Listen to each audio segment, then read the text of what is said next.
This is NHTV2, North Haven Government Television, a service of North Haven Community Television. The following program is brought to you through the support of the Town of North Haven. I'd like to call the Board of Fire Commission meeting for Tuesday, September 28, 2021 to order. I'd like to ask everyone to please stand for the Pledge of Allegiance. I pledge allegiance to the flag of the United States of America and to the republic for which it stands, one nation, under God, indivisible, with liberty and justice for all. Thank you.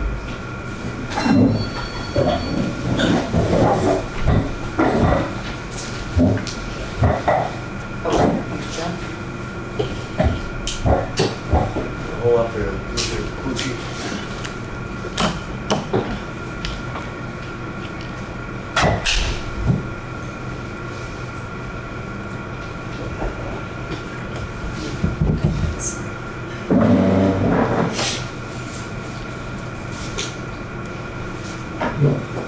Sorry I'm late. No problem. Good evening.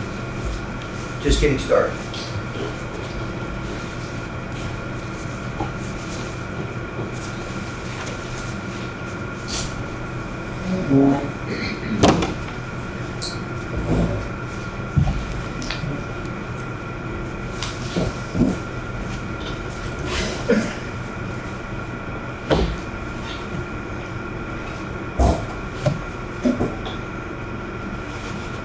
Okay, I'd like to ask for the approval of the minutes from the Board of Fire Commission meeting held on July 27, 2021. Do I hear a second? Second. Question on the motion? All in favor? Aye. Opposed? So moved. Before we get any further into the agenda, as you can all see, we have a new commissioner sitting with us today. Our new commissioner, Vincent Gallo, has replaced Commissioner Michael Zuccarelli, who resigned from the commission it was effective immediately on the date of August 31st. And he submitted a letter into the First Selectman as well as to myself, asking us to accept this letter of resignation effective immediately. And Commissioner Zuccarelli worked with our commission for 16 years. He was dedicated to the department. His fingerprints were all over the growth of the department over those 16 years. And certainly as the chairman of the commission, I'd like to thank him for his years of service to the commission and to the fire department and the residents of the town of North Haven. His successor is Vincent Gallo, who will assume the remainder of Commissioner Zuccarelli's position up until the election. And I know our secretary has a couple of letters that will be read during the correspondence to that regard. So welcome to the Fire Commission. Thank you, Mr. Chair. So, Chief's report. Thank you, Chairman. Chief's report, I'll start with alarms. 2020, as of this time, we're at 3,589 alarms. Year to date, at this point in time, we're at 3,497. The difference in that means 2 alarms. 2016, we were at 3,091. Difference of 406. The last Fire Commission meeting was on July 27th, so the numbers I provide below are going to reflect the time period of July 27th until yesterday, September 27th. So since our last meeting, we provided an ALS intercept, 30 different occasions, there were 35 incident responses to the highway, 157 incidents in which just an ambulance responded without the presence of the fire department. 51% of calls were EMS related. Again, a significant decline there compared to what we were even a year ago. Approximately 811 incidents since our last meeting, 178 of which were overlapping, which accounts for 22% of overlapping incidents. Covers alarms regarding the budget as of period 2 of this year, we're at 17.3. This time last year, we're at 19%. Our last commission meeting, we collected just over $76,000 in permit fees, which brings us to just over $81,000 in permit fees for this fiscal year. Regarding our EMS billing, through August 31st, that stands at just over $20,000 for this fiscal year. Regarding the fire marshal's office, you've been provided with reports for activity in the fire marshal's office starting with August. Nothing of significance, although there were several fire investigations during that period of time. Dealing with some illegal basement spaces and some commercial buildings, a couple of large inspections for some establishments in town, whether it be medical centers or Amazon or so forth, that are doing some remodeling. Some egress issues noted in a courtyard that was subject to several complaints that we had to address. The following month, obviously we're busy with all the schools, getting the schools online and getting those all inspected. Some remodeling taking place at electronics, which has kept our staff quite tied up, as well as some more illegal violations that we found in other commercial buildings. So that pretty much covers the fire marshal's office. We each have the reports for those. Regarding training, since our last meeting, there's been quite an effort done for search and rescue. We continue to have the availability of the former Fantasia property on Washington Avenue. So our staff have taken advantage, thanks to the property owners, of allowing us to train in that facility. So we did a lot of search and rescue, a lot of SCBA Mayday drills, and we took advantage of the weather, did some foam operations. You've probably seen in the news a lot of emphasis on the different types of foam that fire departments are using. We do have some foam that we're still waiting to turn into the state. It's not currently in use, but the new foam that we're resorting to within the fire departments does operate much differently than the foam that's been recently regulated. So it does require some training. Of course, it's much more expensive as well. So we're just getting our staff to the point where they're familiar with the different types of foam that we need to start carrying. Otherwise, I do have some items for executive session for sick and injury, and I do want to spend a minute and just talk about some other items. One thing that we don't normally have the forum to discuss too much is emergency management. As you know, that's something else that falls underneath the role of the fire department. There's been a few things recently with emergency management. There's been some flood mitigation efforts that we're part of right now. In fact, I just left a neighborhood meeting before I came here, meeting with residents that were concerned over flooding in their neighborhood. That falls underneath, in some parts, underneath the role of the emergency management director.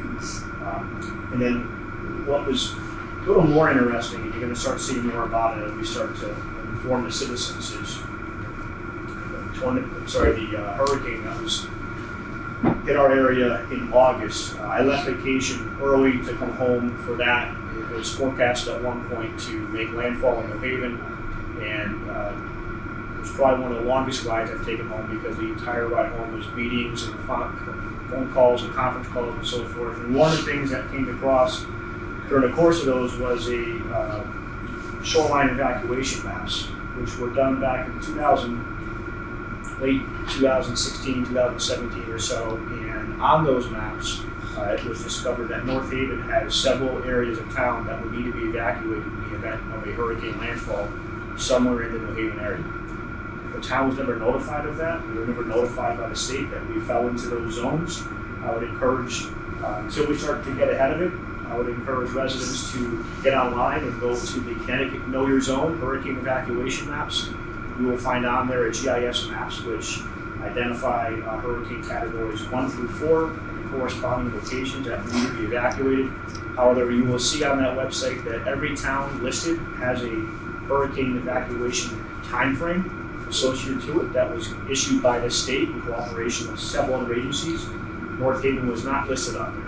So we are working with the state agencies now to try to get North Haven listed to find out what exactly our timeline would look like for evacuation of those areas.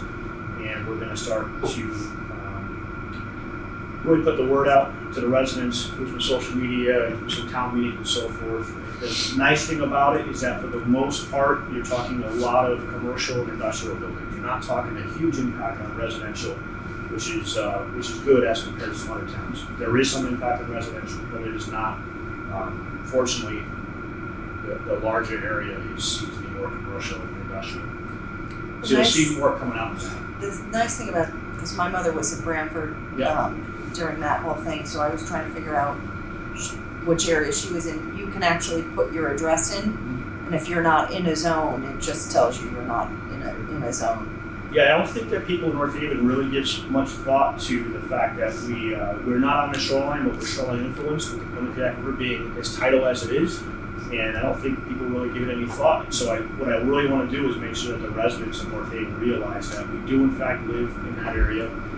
We're going to need to become familiar with the terms of voluntary and mandatory evacuation and what that really means. Do some education to the public in that regard. Again, this is all 30 to 45 days old.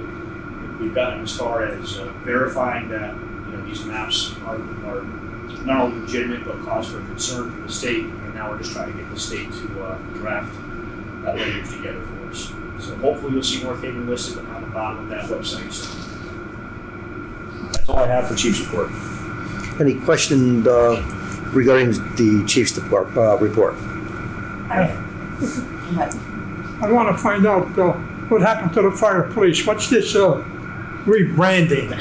We're going to have that discussion in a few minutes. If you'd be kind enough to hold off on that, the chief will. Was it going to be an executive session? Chief? No. No, it's going to be an open session. Oh, I think the audience should know what's going on. Yeah, it's in They will. business. It'll be taken care of under new business. Just because I missed this, overlapping calls, how many were there?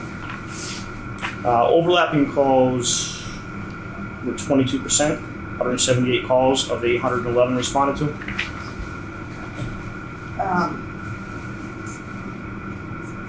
And then the other question, just to follow up on the emergency management. I know in Branford you can sign up and you can get alerts. Like if you put your address in, you'll get alerts. Do we do that in North Haven as well? Are there alerts that go out?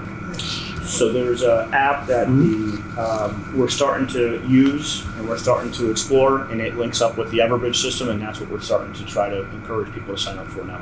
Okay, because I'm signed up under North Haven and under Branford, and we just haven't had any.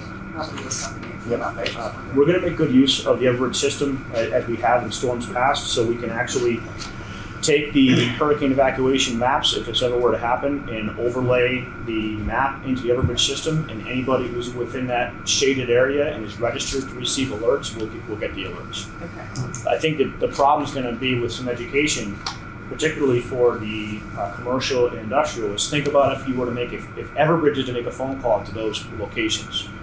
Most of the time, nobody's answering the phone. You're going to get some kind of a menu, press a number for an option kind of thing. Everbridge isn't intuitive enough to do that. So we have to make sure that the commercial and industrial complexes all realize that in all likelihood they'd have to shut down. And for the most part, I think that's common sense, but we still want to make sure they realize it. Okay. And then just a quick budget question, because I was watching the Board of Finance meeting, and they talked, and you may not know the answer to this, but they talked about the cost of water being very high. First they mentioned it for the police department, and then they mentioned the fire department, and Ed's answer had something to do with water pressure. Do you have any idea what that relates to? I don't know. You're talking about hydrants in town? No, and I haven't had a chance to be able to I just got this today to look through where that cost is in the budget, but somewhere under the utilities under water, there was, the police department was very high in what they'd already used in their budget, and then the fire department was also high, and Ed wasn't clear on what that was related to, although he mentioned something about water pressure. So I didn't know if you knew anything about that. I'm not familiar with it. And then the only other thing that I'll just, we've talked about before, but I think the commission should just talk about more with the Board of Finance is there's another example of another department that has, when they get grant money in, it's coming out of their line items so that their budget doesn't look like it's over, and clearly we've asked about that and it hasn't happened for the fire department, but I think if it needs to be consistent in how budgeting is, so I think we should push for if the police department gets to put, in their budget, a minus figure, and so does Public Works based on grants and things that have come in. And they don't do it consistently for all categories, it's just for occasional specific categories. I think we should consider that because it makes it look like the fire department budget is over when some things have been reimbursed through grants and other things. So I just think, just as we keep going through this, things with the budget process, that's something we should consider continuing to ask the Board of Finance to make it consistent across all the departments, because it doesn't give the fire department credit for some of the grants and things like that we've gotten. So that was it. Good points. Good points. Any other comments regarding the chief's report? Hearing none, we'll move on to correspondence. Richie? A letter from Mike Cheetah to Mike Zuccarelli. Dear Mike, I would like to thank you for your devoted service to the town of North Haven as a valuable member of the Fire Commission. The people of North Haven, along with myself, appreciate the time you have spent participating on this commission, your willingness to serve our community for so many years. You have my best wishes for much success and happiness in all your future endeavors. Sincerely, Mike Cheetah, First Selectman. Thank you. And I have another one from Mike Frieda, Vincenzo Gallo. Congratulations at the September 2nd, 2021 Board of Selectmen meeting. You were appointed to the Board of Fire Commissioners to fill the unexpired term of Michael J. Zuccarelli, Jr. Your term will expire November 30th, 2021. At your earliest convenience, please contact our town clerk, J. Stacy Yarborough, so that you may be sworn in for your new position. You will not be able to act as in official capacity in your position until you are sworn in. I appreciate your willingness to serve at North Haven in this capacity and look forward to working with you in the future. Sincerely, Michael J. Frieda, First Selectman. very good. Thank you. Thank you. And certainly, Vin, I know that you have been sworn in, so we appreciate the time and effort that you've taken to do so. Thank you. Any other correspondence received by any commissioners? Unfinished business of the fire department. A few things on your agenda. The training facility located behind Northeast Firehouse at 366 Washington Avenue continues to be constructed. They're working on the exterior siding, the windows, railings for the interior stairs. The biggest thing that's remaining right now is the articulating roof structure that's going to be affixed to the side of the building about between the first and the second floor to allow the roof to change pitches for training exercises. I'm working with the company now to obtain a definitive completion date. I know we've been asked for that, so I should have something soon. As always, we have on here the state of fire apparatus. The 2 new engines have been ordered. We don't anticipate them to arrive for about 18 months. We were fortunate to have placed the order when we did, which was, I believe, right before the end of July, which allowed us to avoid a significant price increase and allowed us to place the order with an 18-month timeline versus what's been extended to almost 2 years now for any orders placed thereafter, and that's due in large part to a worldwide issue with parts and so forth that we're not going to get into, but it just sounds like it's something that we're fortunate we got the order placed and we did. Furthermore, we did experience an issue with Tower 1, again related to an ongoing issue with parts. Tower 1 had all of these new apparatus come with sensors now, and they require us to put in DEF fluid, which is for EPA standards to allow the engines to operate efficiently. There's sensors and electronics and so forth now associated with these apparatus that the sensors begin to fail, and there's a nationwide shortage on the sensors. So if you saw our ladder truck out of service for a period of time, we were waiting on that. It's since been returned to service, and we're watching the same thing happen right now with engine 1. That's on the verge of having the same thing happen to it. So more to come on that. We're at the mercy right now of really trying to get our fleet through to the point when we can take delivery of 2 new apparatus in about 18 months. Other than that, one of the admin cars again failed since our last meeting for about a month's time, 3 weeks time, due to transmission issues, and it took a chief officer offline. Regarding Unfinished business, that's all that I have. The rescue, there was. The rescues are still ongoing. They're both back in service now. We reported last month there were some ongoing issues with them, but at the moment they're both in service and functioning. I'd like to address the chief's cars, and we've addressed this numerous times. Obviously, each of the chiefs respond to emergencies, when they're on call, and in many cases, more than one chief responds. And when one of those vehicles are down without a replacement, the chief is not able to respond with the appropriate equipment. Each of the vehicles that we have purchased for our chief and deputy chiefs include significant equipment in the rear of their vehicles in order to be efficient at any particular accident or fire scene. When the command car is down, we don't have the capability of carrying that equipment, and basically we have a chief that's non-functional.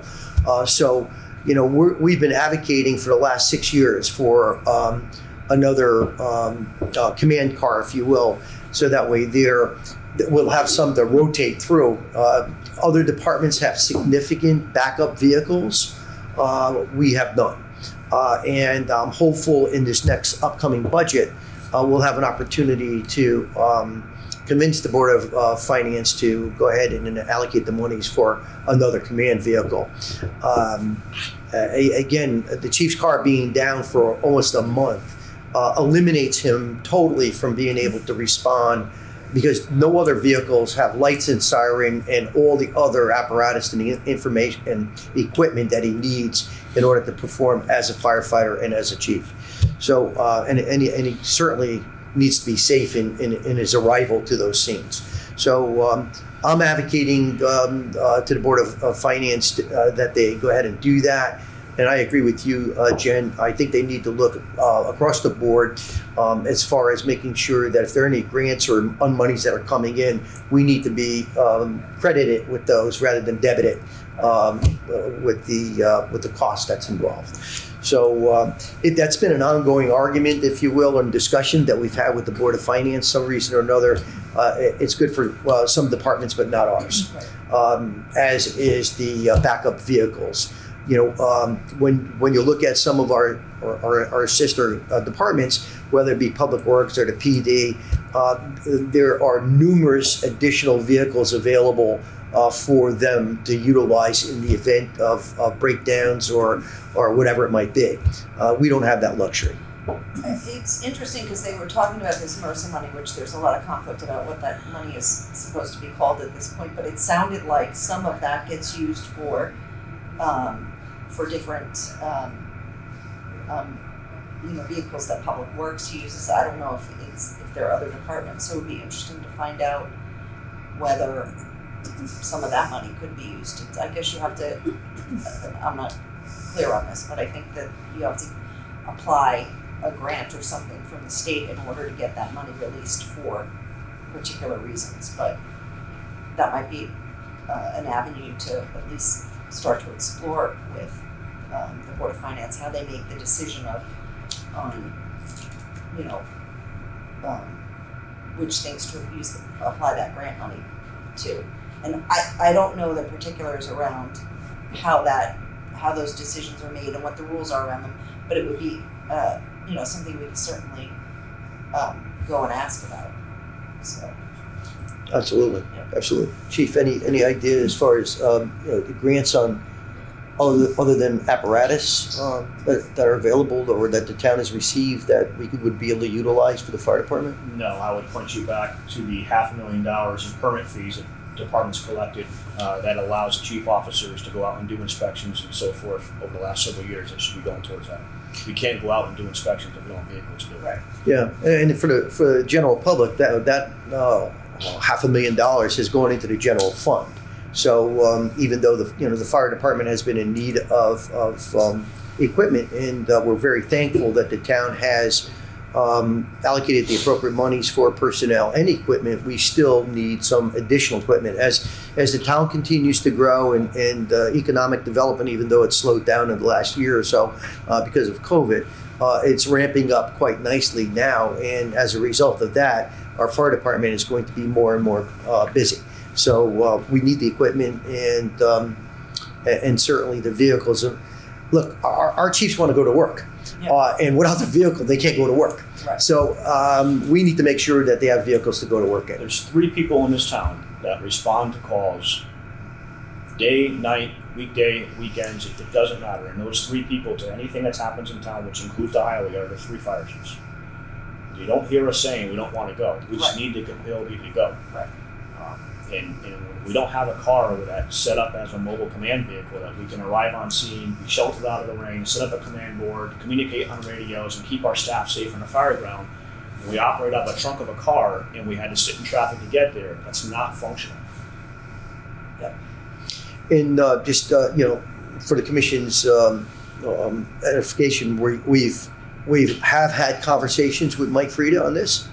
He's aware of our concern. He's aware that the command vehicles have been down, and our chief and or our deputies are unable to respond when vehicles are down. So this is not something that he is not aware of, and I know that he has articulated that message to the Board of Finance. Hopefully, during budget time, it doesn't fall on deaf ears. Right. I mean, listening to the Board of Finance meeting, which I wasn't there in person, but I mean, there were certain accounts that has significant amounts of money in it, and so it seems like we should be putting that to public safety if it's needed. So, but okay. Yeah, and I agree, and I think going back to the $500,000 that is being generated through our inspections. I mean, those are dollars again that are going into the general fund. I appreciate that, but certainly, if a percentile of that could come back to the fire department, that would be very much appreciated. Right, especially if you need the vehicles in order to generate the funds. So there you go. Sort of goes back to the printers that we talked about. That one account that went over, you needed the printers in order to do some reviews. Send out letters. Exactly correct. Any discussion or comments regarding unfinished business? New business of the department. New business I have listed on your agenda is titled Fire Police Rebranding and Rules and Regulations. I'd like to pass off correspondence from the police chief.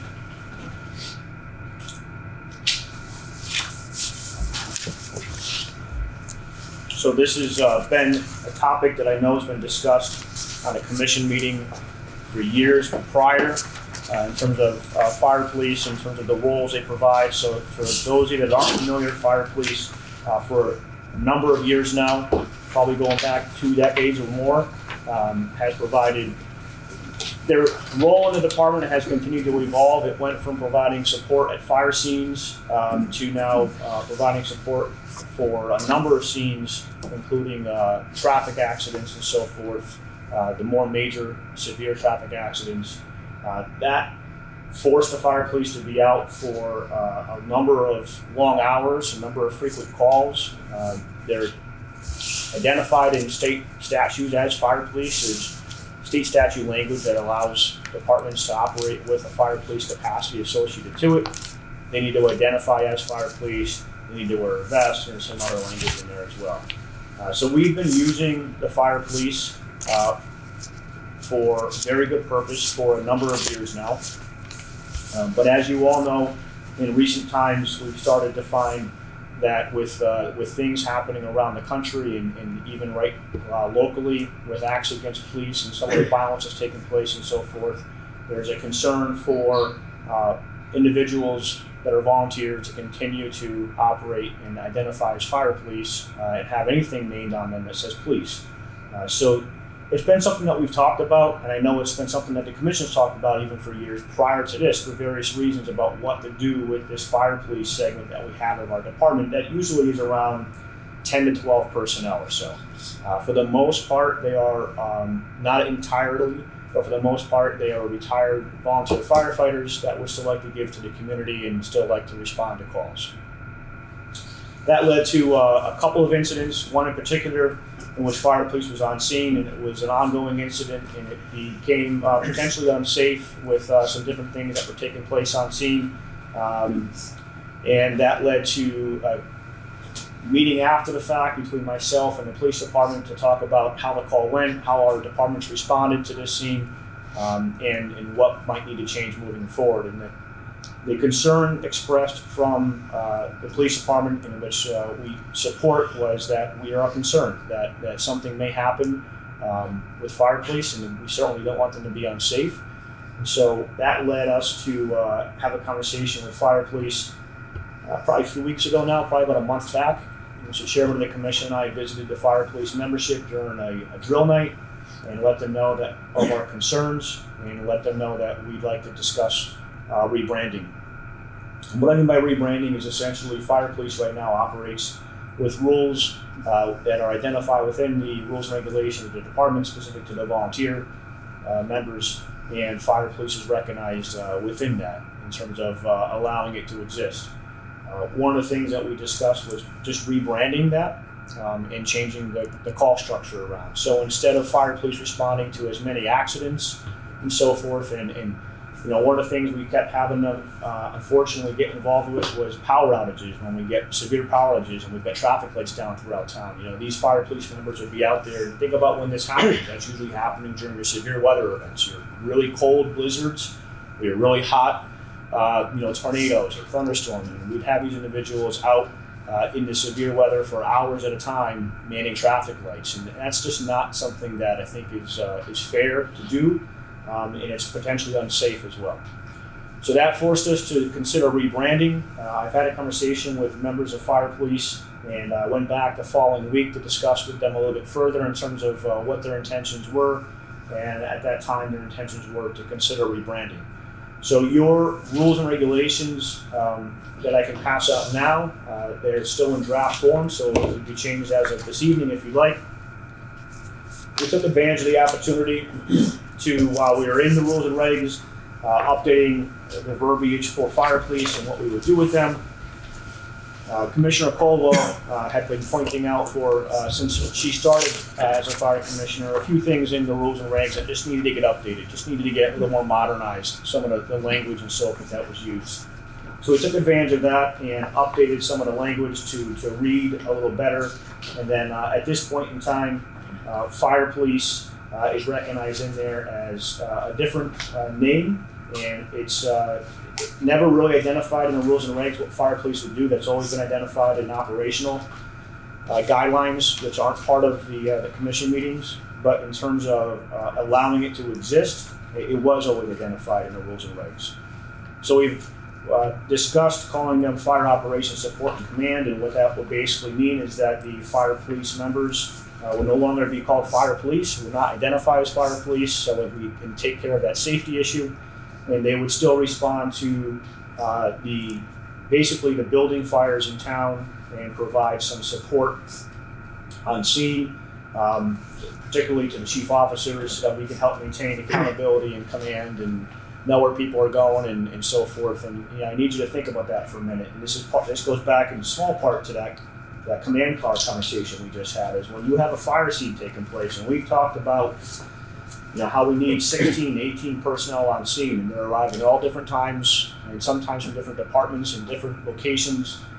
Somebody needs to manage all of that, because if something goes bad, we need to know what every single one of those personnel are, what they were assigned to, and how to reach them. And so that's a lot for any one person to keep track of, particularly when you're trying to manage everything else. So what we've found and what we've had fire police members doing now for a number of years has been assisting us at the command post on a fire scene and assisting whoever is running those scenes. Sometimes it's always one chief officer, sometimes it's multiple, assisting those chief officers with just some of the issues that got to stay, task-oriented issues that got to stay on top of. And so what we've found tremendous value in that over the last few years that we've been doing that. And so where we think that the individuals who have served in fire police, where we think that they're best utilized moving forward, is going to be still responding to the fire scenes and assisting with command to make sure that scene is run safely. So ironically, it seems like it's what fire police once started out as. But unfortunately, fire police kind of grew into something that perhaps it was never intended to. I wasn't here for it, but it's certainly something that I think still bears some attention, and I think it's going to be very time well spent by fire police personnel who are going to be rebranded. They're entitled to all of the same benefits that volunteer firefighters are entitled to today. It doesn't change. Everything that they get for stipends and so forth is still in place. If they're working towards a retirement incentive, a small retirement incentive, mind you, that is still in place. And we hope to keep those that we have around for a number of years to come in this new capacity. I'd like to just take a moment and I want to read the letter from Police Chief Glenn. This was sent to myself as the chairman of the Fire Commission. Throughout my career, I have had the pleasure of receiving assistance from the North Haven professional firefighters, volunteer firefighters, and the fire police. Specifically, the fire police have aided my agency with road closures during large events, motor vehicle accident scenes, and motor vehicle accident scenes. Their efforts are appreciated. Unfortunately, due to the events that have occurred across our nation, we now serve and protect in a different environment. Since the civil unrest and calls for police reform, the fire police on the uniforms of these volunteers have become beacons, and I am concerned for their safety. I respectfully recommend the Board of Fire Commissioners give consideration to rebranding the fire police unit. I believe removal of any reference to police would be in the best interest of both our agencies. I truly appreciate all of the time and effort these volunteers have committed over the years. However, the service they provide can be absorbed in my budget with no concerns. Very truly yours, Kevin Glenn, Chief of Police, Town of North Haven. We shared this communication with the fire police, as the chief indicated a few weeks ago. The chief did go back out again to reconfirm what was said and what the wishes of the fire police were. They had a couple of different options. They chose the option that is now in our rules and regulations. And I just want to say, as chair, we're deeply appreciative of the effort that the fire police has spent and committed to the residents and the business owners and the visitors of our town. And again, as the chief indicated, during some of the worst possible times, cold weather, wet weather, severe storms, the team has done a marvelous job.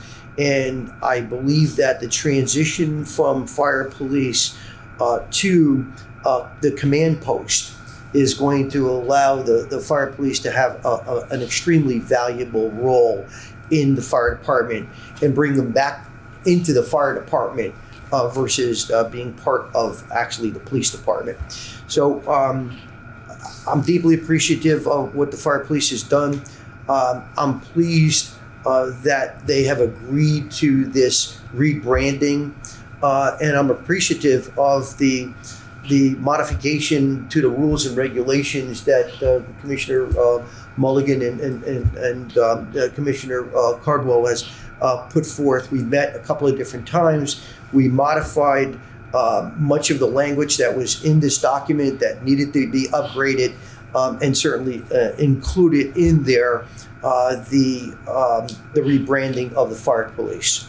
So again, I appreciate the fire police, and I appreciate the effort that our commissioners did on the subcommittee to redo these rules and regulations. I'm going to ask for a motion to accept the modified rules and regulations as submitted to you tonight, dated 9/28/21, as the subcommittee has submitted to the commission. I'd like to elaborate a little bit on this, speaking as an ex-volunteer, Okay, let's. before you vote on it. No. Okay, let's have a discussion once a motion is made. So I'm asking for a motion. So moved. Okay, do I hear a second on the motion? Second. Any discussion on the motion? John? Yes, Go ahead. yes. Who's gonna put up the barricades at the fires now? The volunteers or the police department? I'm talking as a ex-volunteer and a taxpayer. The cops get 5 times what the volunteers were getting to put up those barricades. Now they're gonna put them up. I'm talking as a taxpayer. I'm retired. Why should my taxes go up for something that our men were doing? And we're doing right for the 25 years that I know of. Well, there's Now we're playing games here, getting rid of volunteers. there's no one getting rid of them, and that's a discussion as far as the budget is concerned with the police department. They've assumed that responsibility. The chief indicated in his letter that they have the budget to do so, and it's a police responsibility. So we're not taking any volunteers out of service. They're just rebranding and continue. What's rebranding mean? What are they gonna do, stand there like this and watch a house fire? Is that what rebranding means? I think the chief has indicated what their responsibilities will be, and if you wish, the chief could repeat that for you. As far as the command post is concerned, it's an extremely important responsibility in addition to other activities that they will be participating in. So they're not being put out to pasture. They're there to do. Are they still gonna get paid a couple of bucks an hour like they were doing, putting up the barricades? I don't know about. Oh, you don't know, Pat. I don't know. Well, we should find these things out before we're gonna vote on it. Is who getting paid a couple of dollars to do it? They were getting paid. Who's that? The fire police, What were they getting paid? they were getting paid a couple of bucks an hour from what I understand, chief, for putting up the barricades. No, they've never been compensated. They're volunteers. They're entitled to the same volunteer benefits that volunteer firefighters were. I don't know of any way that they were ever compensated. Yeah. Well, then I've been misinformed. I was told they were getting paid a few dollars. No, sir. There's one in the back room. Maybe he can answer it. Joe, we weren't getting paid, but we do get the stipend in the taxes, which is important to all of us retired guys. Yeah. That's very important. And also, we were able to get all of the, I don't want to use the word points, but the qualifications to complete so that we can get our pensions, which is also very important for us older guys. So that hasn't changed. That's still that mechanism of collecting that is still going to be in place with And this. Joe, we're okay with this? Yeah. I mean, it's an evolution, and it's, If you're okay with it, it's okay with me. thank you, Joe. All right. Are there any other questions regarding the motion? Hearing none, I'll entertain that motion. All in favor? Opposed? So moved. The only thing I have for new business is new recruit testing and lateral applications. So we do have the need to hire 2 firefighters as of January, which is when we're allowed to do so with this next fiscal year budget. I think the days of putting together a list, a hiring list, and letting that list sit for a year and a half are maybe behind us. We don't seem to ever be able to get enough candidates to be able to put together a list. We seem to get enough candidates to interview and select for hire, and then by the time that there's only a few of them to begin with, because we've been hiring predominantly paramedics, by the time we even go back, they're hired again. So I think any reference to a list in the future is probably going to have taken its course. But having said that, we are going to look, there's a few different ways that we're going to look to hire between now and January. So we're going to anticipate again, the state is putting together a statewide test for paramedics. We're going to jump on with that with a number of other departments between now and the end of the year. So that's what you've heard before referred to as Consortium Testing. So that's going to be specific for paramedics. That is a statewide exam process that we're part of, and we've been part of that since the start. Along with that, we're prepping for statewide testing, which will be for all departments in the state that participate, regardless of paramedic status. We're prepping for that for next year. Indicated that we'll be part of that process. And on top of that, we're going to advertise for lateral hires between now and the end of the year. That'll give any firefighters who are currently employed the opportunity to consider coming to North Haven. It's something that we've done before, something the police department's done before. We've had incredible success with it, actually. And we'll see if we're able to attract any candidates in preparation for January. And that's all I have for new business. Just a quick question, just some clarification. Sure. When you're talking about the list that I've been using in the past, can you explain a little bit what we use the list that we've used in the past, because I don't think Yeah, so there was a period of time when we would hire EMTs and we would have a list that would be, the commission would vote on a list and the list would be good and the commission would say the terms that it was good for so long. Because we had so many people that were sitting there kind of in queue, and that doesn't happen anymore. Okay. That's what I'm referring to. Okay. Now, every time we hire, we basically put it out as an opportunity. Okay. And the other thing I'd like to speak on is the statewide consortium. I think this gives the town of North Haven a broad spectrum of applicants from all walks of life, from all municipalities throughout the state of Connecticut to apply for the position that we're hiring for. And it gives us arm's length relationship, if you will. So there's a testing arm through that consortium, and then those persons who qualify for those respective positions, either paramedic or EMT or whatever, or firefighter or whatever it happens to be, their names are on the list based on where they came in under their testing. So it's an arm's length relationship for us. And it's a great opportunity for us to bring in more people in order for us to interview the last 4 or 5 or whatever that number happens to be for the 2 or 3 positions that we're looking to hire for. So we're happy about participating in that. And as the chief said, our paramedic applicants are dwindling down. Fire departments throughout the state are hiring paramedics first. So we don't have a large group of paramedics that we're able to interview and bring in. So, by the time we start to do the interview, and many of them have already received commitment letters from other departments that are either paying more or have a better pension or a different pension than what we're offering. So, and what we've experienced in the most recent past is we wound up promoting our volunteers, which is a double-edged sword. We lose volunteers, but at the same time, we're bringing someone that's a town resident who has donated their time to the fire department on board as a full-time paramedic. So it's really a balancing act, trying to bring the appropriate persons on board for us to interview and become full-time employees of our department. But we're going to continue that process. The lateral move, the lateral hires, I think, gives us an opportunity to bring in some very qualified persons from other departments that have retired and that are still young.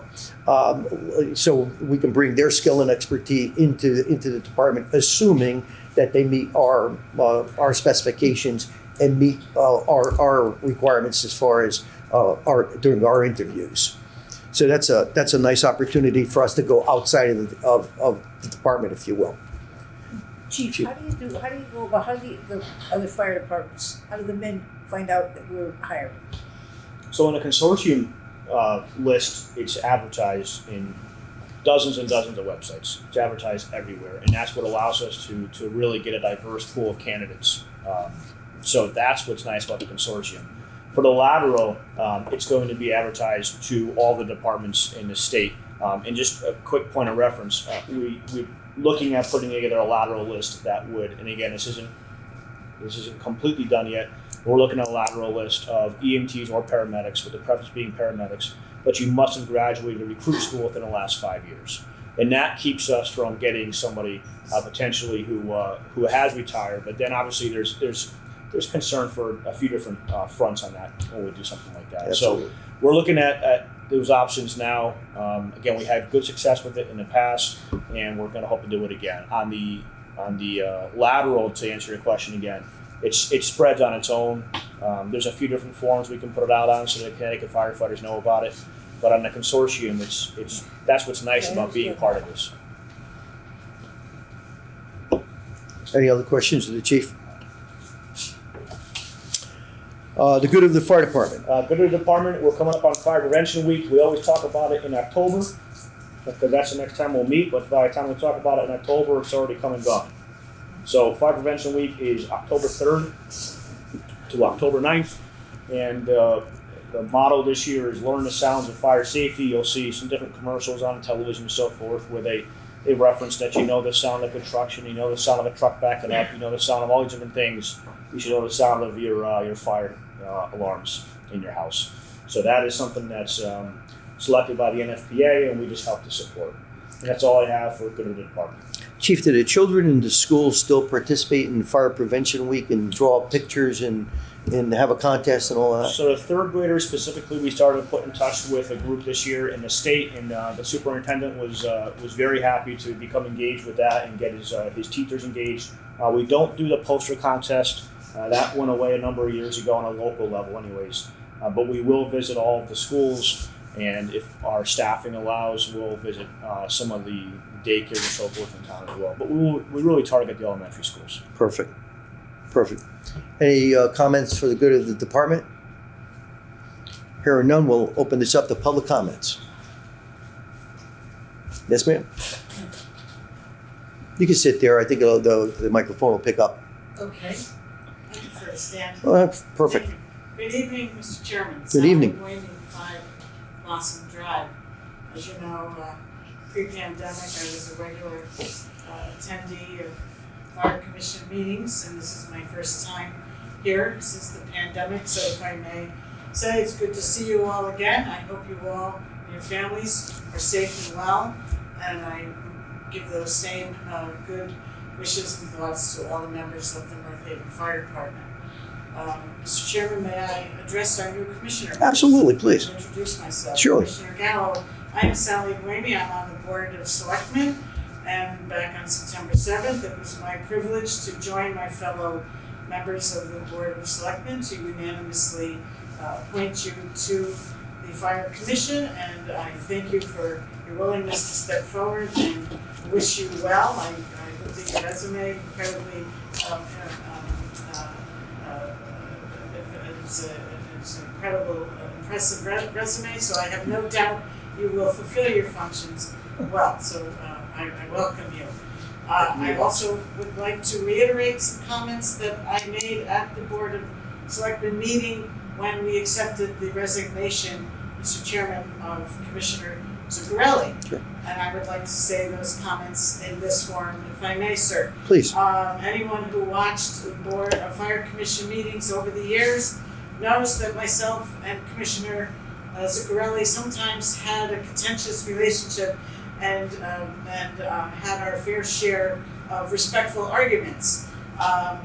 Nonetheless, I never doubted Commissioner Zuccarelli's total devotion to the betterment of this department, and I thank him for not only his service to our country, but for his many years on this Fire Commission.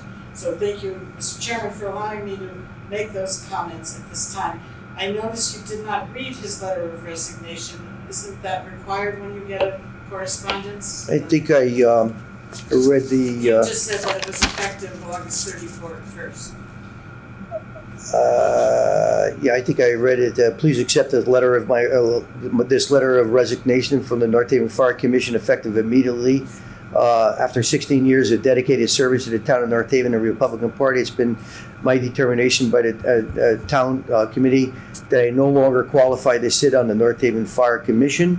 I'm proud of the accomplishments we have made in the fire service in the last 16 years. My deepest regret is that we were not able to hire a female or a person of color as a firefighter during my time on the commission.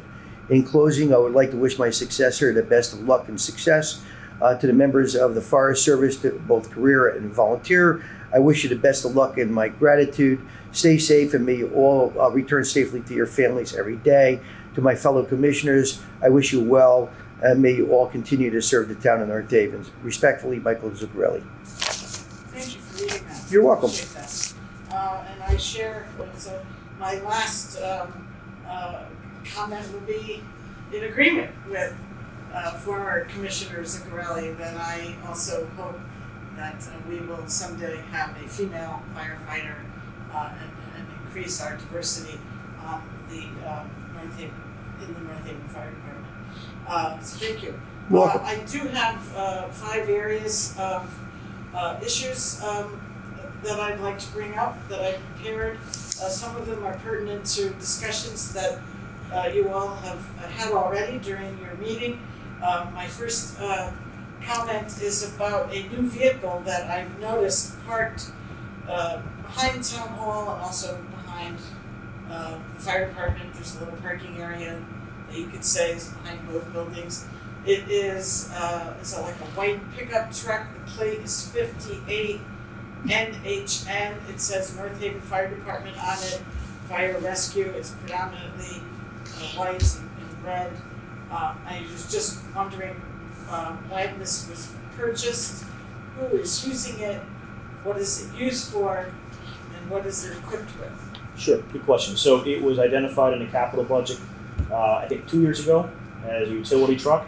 It's used as such. So we have a couple of trailers back there, one of which you can see parked in a similar area, as well as some things in the garage which you can't see.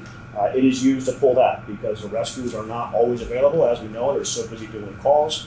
It's also a little hazardous to be pulling trailers when you have a box type vehicle that you can't see out your rear window and see what it is. We don't have the fancy cameras like you see on commercials where you put it in reverse and you can see through the trailer. We don't have those. So we rely when we pull those trailers to actually see where they're going, as well as a boat that we pull at times. So that utility truck serves a number of functions for responding to incidents. Trailers for hazardous materials, special operations, the boat, as well as during fire scenes when we have to get dirty hose and SVAs and so forth back from the fire scene to the station to get cleaned and washed and so forth. Rather than put all of that dirty material inside of a fire engine or on top and have it risk falling off, it's all put in the back area of the truck, and it's used for that. We've also recently used it for some emergency management when we have to go out and do assessment of neighborhoods and so forth. It's used for that, so that we're not tying up a fire engine to do that. We'll call in staff specifically to go triage neighborhoods and look at neighborhoods after severe weather, whether it's flooding or a hurricane or whatever. And so it's because it's marked and it's pretty obvious what it is, we find good use for that. So it serves a number of purposes, really. What year is it? I don't recall. I want to say 2019. Okay. Well, you'll know from prior comments of mine about the fire department that I'll support any use of a vehicle like that instead of using a fire engine or the ladder truck. And I did review all of the capital budgets. I have them all here with me from the last 1, 2, 3, 4, 5 fiscal years, and the only utility vehicle that I saw was $35,000 in the 18-19 fiscal year. Is that right. What this was? Mm-hmm. Okay. So this was at least one. Mr. Chairman, you had said during your comments that in the past 6 years, no utility vehicles were given to the fire department by the board of. I know you were talking about replacement for the chiefs. Yeah, I was talking about admin vehicles, not utility. Yeah. Okay, administrative vehicles. Yes. Right. Admin. There's okay, but they did give. So this was purchased, you believe, from the capital budget of 18-19. Correct. Okay.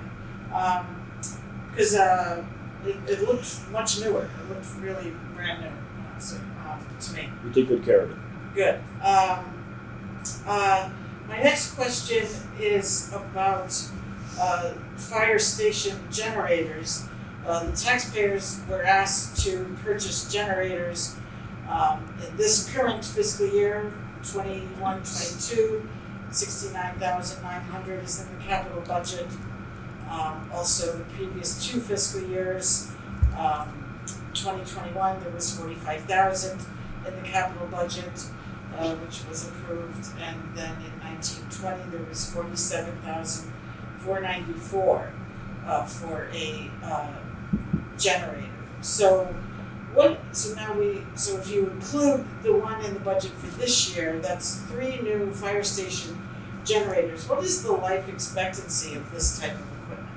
I believe it could be as much as 20, 30, 40 years. Okay. They're purchased for a long time. I certainly agree that all firehouses need generators, because obviously that's going to power the facility during a power failure. But again, I have to say, I do recall generators were included in the $9.2 million firehouse renovation project that was completed a few years ago. And so why did we need to ask the taxpayers to buy these 3 new generators in the past 3 fiscal years? Sure, so just for the, so that you're aware of it and for clarity, there was no generator at the Northeast Station. It's since been added. That's one of the 3. There was no generator at the West Ridge Station.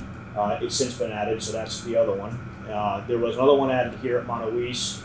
That was the first one added. That was not in capital. I think that was approved for LoSiP prior to this. You can check with the finance department on how that was funded. But the one sitting out here is within 3 to 4 years old. So all 3 of those stations didn't have a generator.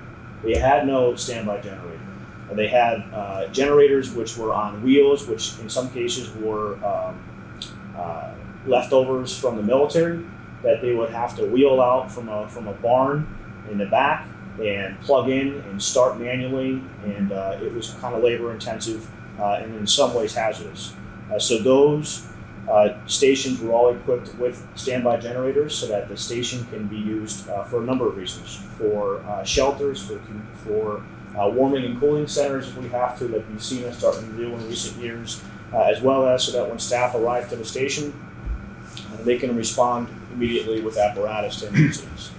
The money in the fiscal year this year that we're in now is for headquarters.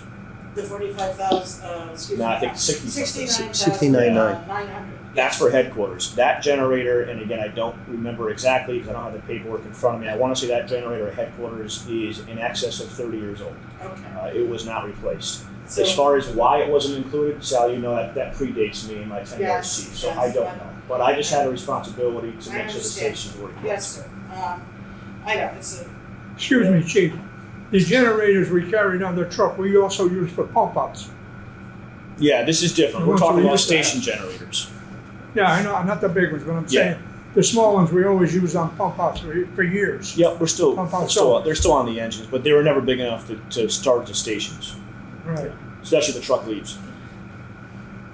okay, so hopefully with this current fiscal year, the 69,900 allocated in 21-22 fiscal year, the current year, All the stations we will have should be generators. done with generators for a while. Yes. Okay. Along the same lines, I am concerned about recent maintenance and repair trends at the fire department. And if you watch the Board of Finance meetings, you will know that I am not alone in this concern. If you watch the meetings, members from both political parties on the Board of Finance equally share my concern. So I did some research. Mr. Chairman, you know I love to do research. And I looked at the maintenance and repair line for the fire department in the last previous 6 fiscal years, and they've been, I won't bore you with the dollar amounts, but 81% over budget, 87% over budget, 48% over budget, 61% over budget. In the current fiscal year, we budgeted for 90. You're okay. Excuse me. Time for I'm lunch. supposed to learn the sounds of There you go. alarms. So Fire Prevention Week. There you go. We're learning. That's a 9 power 1 engine 820. The Current fiscal year. For the general fire AFA. Excuse me. Yeah. That's a 9 power 1 engine 820. It's one of the hazards of being in a fire station doing this.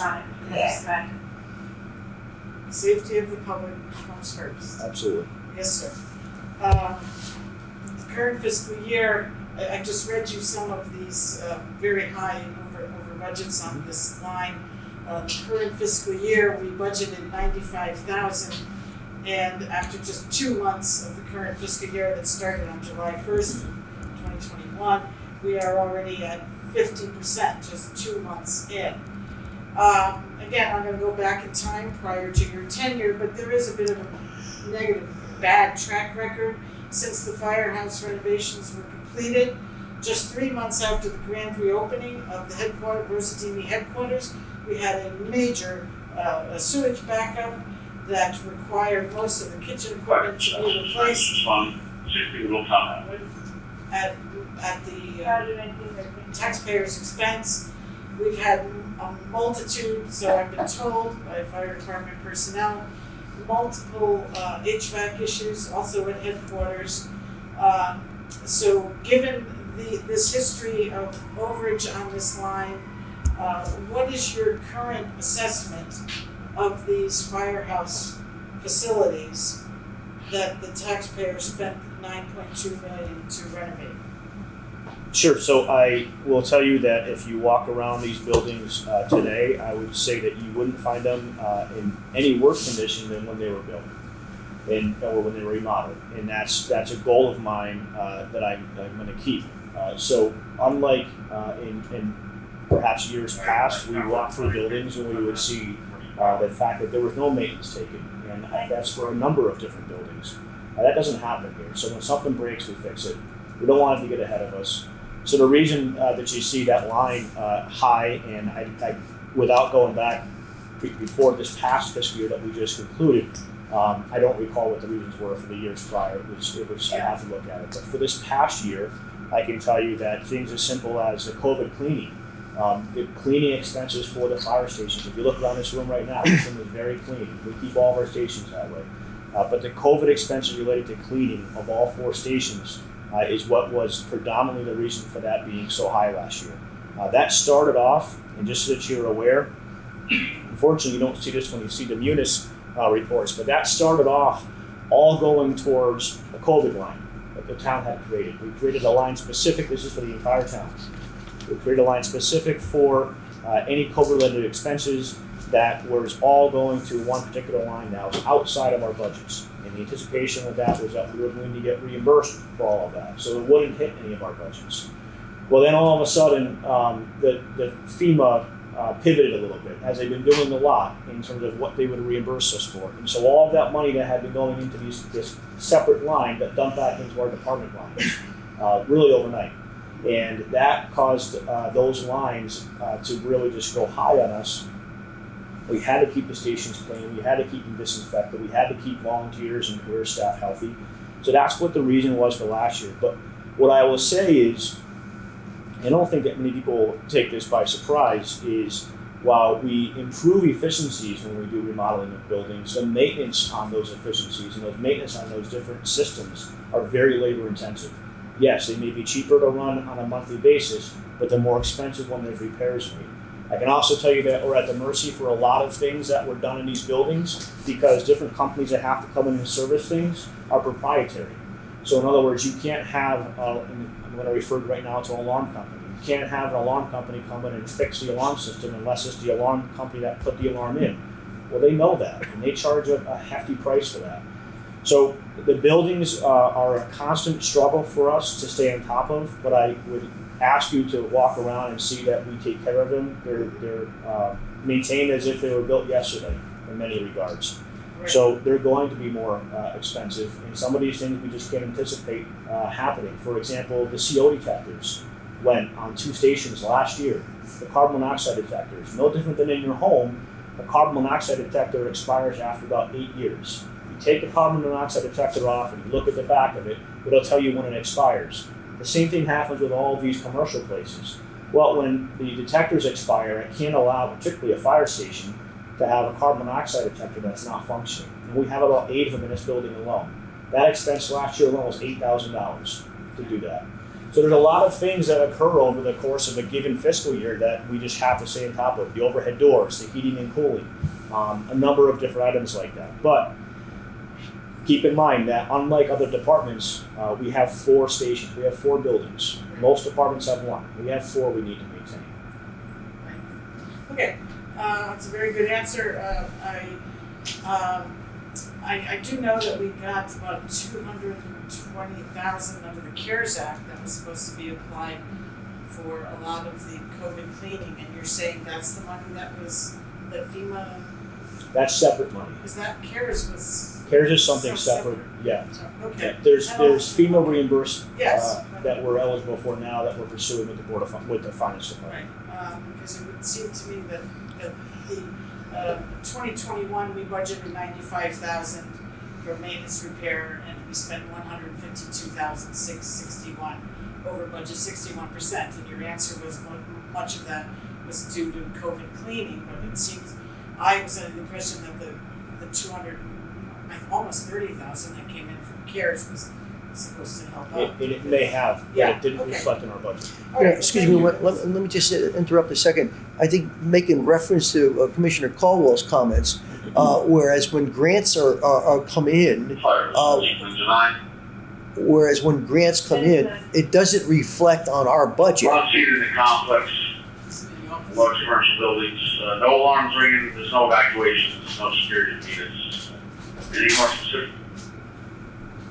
So so I think that point is well taken. I think if it hadn't applied to our budget, we would not have been over budget maybe as much. Right, I understand. Yeah. But some of these in the 80s were well before COVID. No question. 80% over, so- No question. I think the chief's explanation was pretty clear on that. Yes, I understand.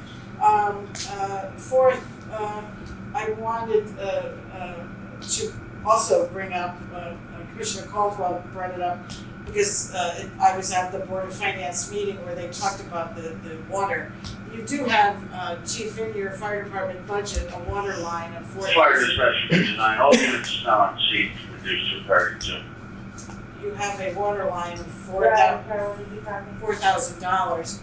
And again, after two months into the fiscal year, it's 71% expended, and Commissioner Caldwell was correct. The answer we sort of got was kind of like maybe it had to do with water pressure. So what is the $4,000 water line for? If it's $4,000, that's for water service to the stations. What I can take a look at it. For this, well, 4,000 for the stations. For the 4 stations. Yeah, people, it's not the water going into the trucks. I'm sure it's far more. No. Yeah, so that's a $4,000 line. There's also a water line elsewhere in the budget for hydrants, which is something No, that different. wouldn't be that. It's So, a separate line for that. It's very possible something got applied wrong. It's important to know that for a lot of these bills that come in, they get applied to my budget without me even realizing it. So I Okay. have to go back and find it, and if there's an error there, we'll find it and we'll take care of it. Well, if it's at 71% after 2 months, I Well, would worry about a leak. Well, I mean, it was for both the fire and the police department, and Mr. Swinkowski could not really explain that. So I think the answer is to go back and find Yeah, out we'll find out. exactly It's easy enough. where the money was spent and why, because it was, that's why I asked it, because the Yeah. answer he gave was. It may have been applied to the it wrong didn't line. make I any mean, don't sense. forget that we have hydrants that get hit in town. A simple hydrant that gets hit may be $4,000 to $7,000 to repair. And some of that comes out of police because they have to provide some traffic coverage, and some of that comes out of fire because it falls under the fire budget. Okay, So it may have just been inappropriately applied. We'll check it out.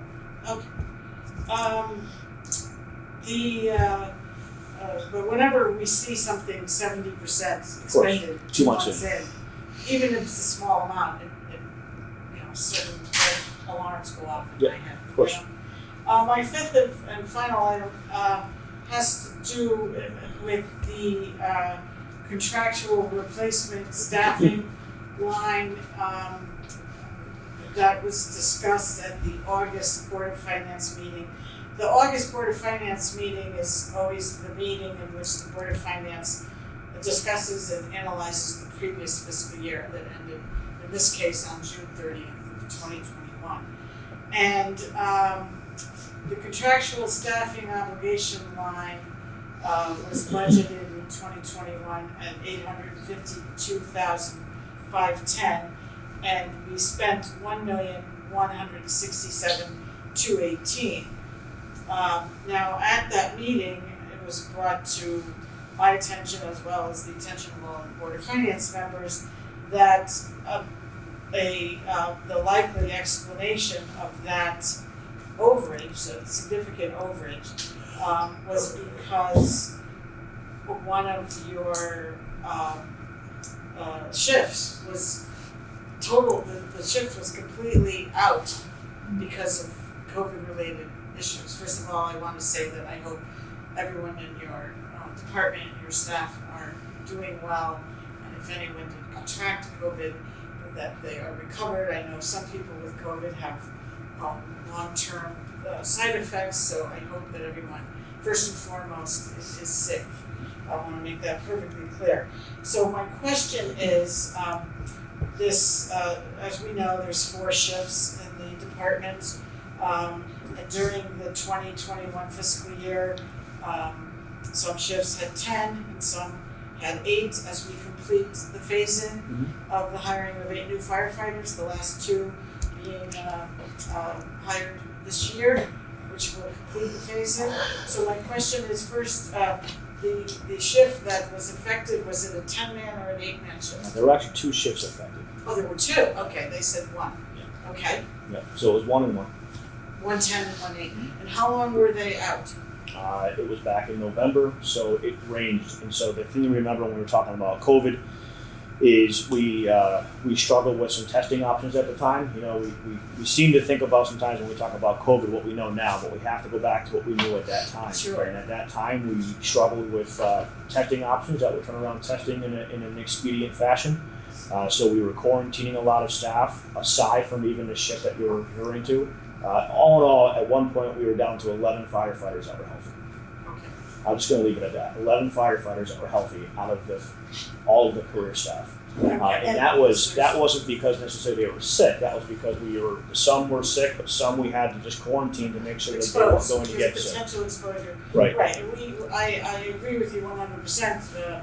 The whole thing that we went through this horrible year was a very ongoing, flowing thing where things change. So I can appreciate your comments that we have to look at it at what we knew At that time. in November. And I also, I think, I didn't want to give the impression, I think the idea of, people had to be quarantined, not just people who were sick, are really important in terms of looking at. Right, yeah, they were Coverage. quarantining, we were trying to get tests taken care of, then we were waiting for the tests to come in. So Right. there were a lot of pieces. So how much of the 314,000 overage would you attribute to that? Is that something that you could review and get Yeah, back I to mean, me I would sometime? go as far as saying it's somewhat hard to say exactly because if you look at there's one pay period where it was $80,000 out of that one in a 2-week period, $80,000. Some of that may have been what normally would take place. What's important to know is that we had some vacancies throughout the entire year. We had one long-term vacancy that was almost the entire fiscal year that you can't budget for, as well as the COVID. I hope that you'll find reassuring is that the majority of that is going to be reimbursable through FEMA. And so Right. I did send correspondence to the first selectman back in November, letting him know that the line was going to be over by a lot. Right. The number I don't remember, and so they were duly informed, and we've identified what all those costs were related to COVID, related to staffing, and it is reimbursable through FEMA. And I'm working with the finance department so that they can submit the paperwork. Right. We've discussed putting an asterisk or something next to the fire department budget to note that there's going to be reimbursements coming back for this. Well, certainly the ARPA funds can be allocated. This is first and foremost one of the listed functions. It is. It makes. Uses of the ARPA money. And I think it's. ARPA is the American Rescue Plan Act for those who might not know. I think it's important to just realize too that the fire department is the only department in town that did not change operations during COVID. We did not change operations. We still went. Other departments, other agencies, they either changed the calls they were going to. They took care of calls over the phone. They changed what they were doing. They limited contact. We couldn't do any of that. We still had fires that we had to go to. We still had people who were sick with COVID that we had to respond to. We took every effort we could with PPE. But we couldn't change our operations. And then the other thing to remember is that the way that the fire stations are set up is they're set up like big homes. So it spreads rather fast. But we should be seeing a lot of that eligible for reimbursement. And the latest correspondence from FEMA was within the last 2 weeks, and I provided it to the finance department. I think even if it's not 100% reimbursed by FEMA, the American Rescue Plan, I mean, we've gotten a lot of money. Yes. So that should be able to cover the American Rescue Plan. Yeah. People call it American Recovery. It's actually Rescue. Yeah. American Rescue Plan Act was signed on March 11th of 2021. You know, the unfortunate thing about this is that the public hears that the budget on that particular line item was significantly over budget, and that's what sticks in their mind. And again, to your point, Jen, the reimbursement by the federal government or whomever it might be is never viewed by the public and persons in a favorable way for the fire department. It's always a negative. So, whereas I really appreciate your due diligence That's why I'm here, and your to investigative clarify it. research, Yes. absolutely important. I think what we have, as commissioners and certainly as senior managers of the department, our budget has been really managed, quite well. And are there circumstances beyond our control? Absolutely, and certainly COVID was one of them, and there's certainly the sicknesses of our firefighters and all of the needs of the 4 fire stations. But again, I think people understand their expenses have gone up as well in their homes, other businesses, and as employment continues to be an issue. In the workforce, it's an issue for us as well because of sickness and covering shifts. So, but I appreciate the fact that you've investigated that and are clear in noting that the town will be reimbursed, but our budget will not reflect that. Right. But I'm still not clear on the duration of how long. You said at one point you were down to 11. How long? About 3 months. How About 3 months. 3 months. You only had 11 firefighters? No. We were down. Our lowest point was 3 months, but we were impacted by COVID for about 3 months. 3 months, to various degrees. Correct. I see.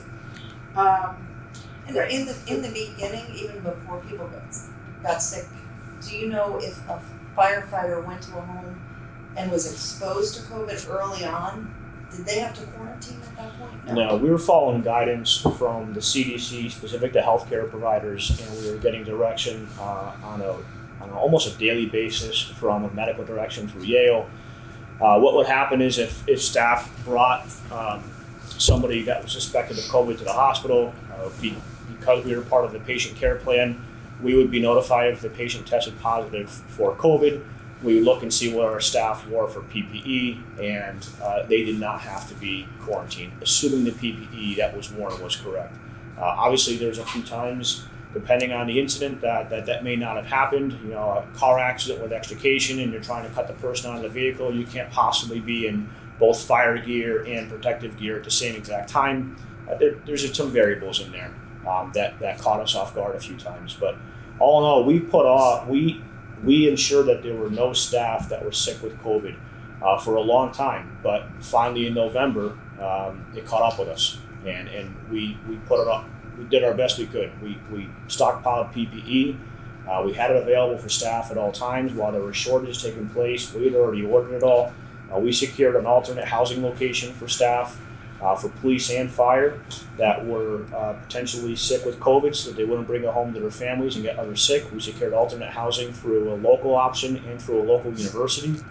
We secured MREs because there was a shortage in the grocery store for a while for food. We were all hands on deck for a long time with this. The result is that line is over. We're talking about this contractual staff replacement line. Just so that people at home understand, correct me if I say anything wrong, Chief, we have 4 shifts in the fire department. They work 24 hours on, then they're off for 3 days, and they work another 24 hours. So the 4 shifts go alternatively throughout the days. So if someone is out, the contractual obligation line is basically, I believe, for vacation and sickness and workers' comp. Mandatory training. That kind of Yes, even attending union negotiations, things I've heard the contract. Yeah. Lots of other smaller reasons, but basically vacation, sickness. So if someone is out, they're replaced by someone else from another shift at time and a half, and that is what the contractual obligation line is all about. It used to all be lumped in as overtime but effective the 18-19 fiscal year, you changed the chief having an overtime line and then a separate contractual replacement line. So it's been a little difficult to compare, and I tried to compare our two public safety departments, the fire department and the police department. And I just want to know if you could comment on an interesting trend I noticed. What I did was, the fire department just calls it overtime. I looked at the police department. The police department just calls it overtime. You have a very small overtime line in the $70,000 range, and then you have this very large contractual replacement line, which I've explained what that's for. What I did was I looked at the, for example, in the current fiscal year, 21-22, I looked at the full-time personnel total for the police department, which is $4,888,000 for 69 personnel, and their overtime in police is $608,840, which is 12%. That $608,840 overtime as a ratio of the full-time personnel line is 12.4%. The fire department side, we have $3,599,000 with a, I'm talking budgeted only, not spent. All these are budgeted numbers. The fire department's contractual replacement line is budgeted at $873,823, which is 24% of the full-time personnel fire department budget. Twice the ratio of the police department. You might not have seen this type of analysis before, but to me, why is the ratio so high in the fire department versus the police department, almost twice? Sure. So, I'm sure the Chief Glenn can comment better than I can, but it essentially comes down to how the departments are staffed. So, the fire department is essentially staffed as of January, let's assume as of January, 10. with 10 per shift. Okay, just keep things simple. Yes. We have to replace every one of those 10 who call out. The police department, from what I know, again, please talk to Chief Glenn for clarification. They don't run the same number of staff every shift. The days it might be one number, the evenings it may be another number, the overnights another number. So they're constantly, if somebody calls out, they may still have enough staff on duty that they don't need to call back overtime for.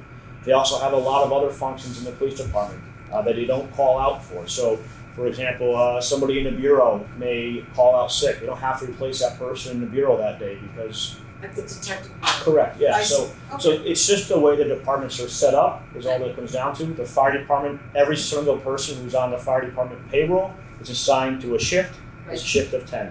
But the police department is just really set up differently. That's all that it They have comes down to. three shifts. Yeah. And so what you're saying, well, I'll have to talk to Chief Sure. Glenn about it.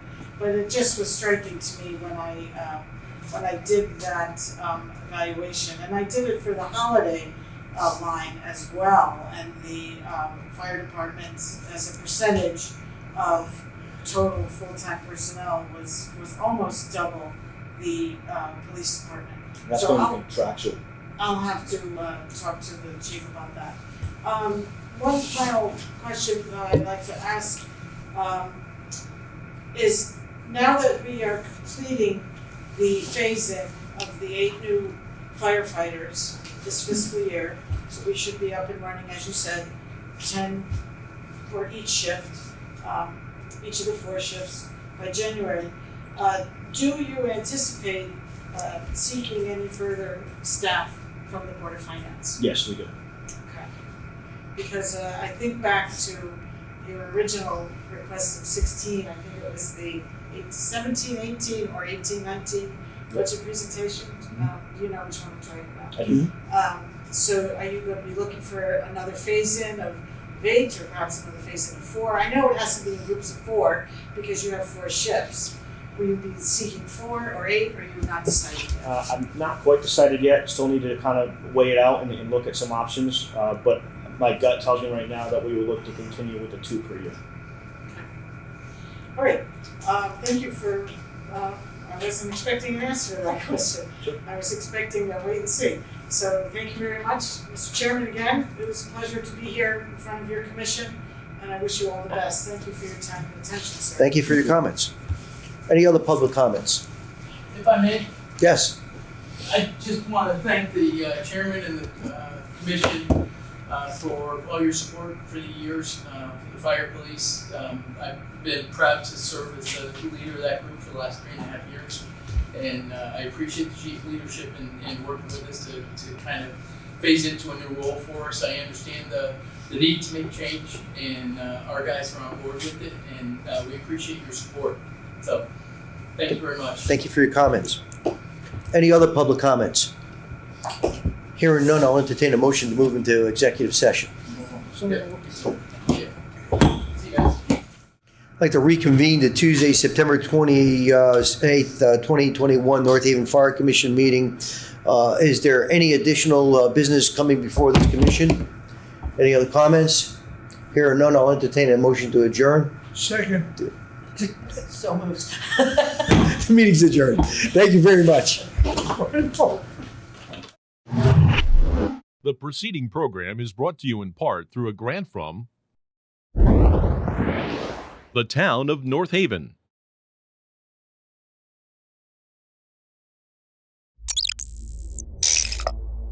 Watch town meetings or other videos on demand at nhtv.com.